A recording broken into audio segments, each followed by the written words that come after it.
मध्य रेल्वेच्या प्रवाशांसाठी सर्वात महत्त्वाची बातमी ती म्हणजे सीएसएमटी स्थानकात 2 दिवसांचा ब्लॉक घेण्यात येतोय। 24 डब्यांच्या रेल्वे गाड्यांसाठी फलाट क्रमांक 12 आणि 13चं विस्तारीकरण करण्यात येत आहे।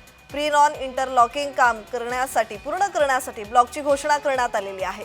शुक्रवारी शनिवारी 5 तासांचा ब्लॉक असणार आहे, तर शनिवारी आणि रविवारी रात्री 10 तासांचा ब्लॉक घेण्यात येणार आहे। तब्बल 59 लोकल रद्द करण्यात येत आहेत, तर 3 मेल एक्सप्रेस गाड्या रद्द करण्यात येणार असल्याची माहिती समोर येते। त्यामुळे आता रेल्वे प्रवाशांनो वेळापत्रक पाहूनच घराबाहेर पडा, कारण मध्य रेल्वेच्या प्रवाशांसाठी महत्त्वाची बातमी सीएसएमटी स्थानकात 2 दिवसांचा ब्लॉक घेण्यात येतोय। आणि या संदर्भात अधिकची माहिती देत आहेत आमचे प्रतिनिधी चेतन किर्दत। चेतन, या संदर्भातला अधिकचा तपशील।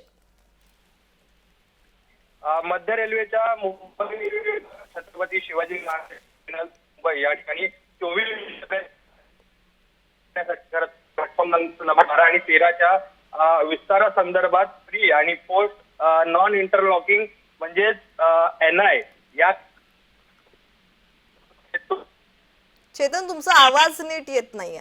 1 मार्च या दरम्यान मध्यरात्रीला हा ब्लॉक जो आहे तो घेण्यात येणार असल्याची माहिती जी आहे ती सध्या मध्य रेल्वेच्या माध्यमातून समोर येते आहे। पाहायचं झालं तर अशा अनेक गाड्या आहेत।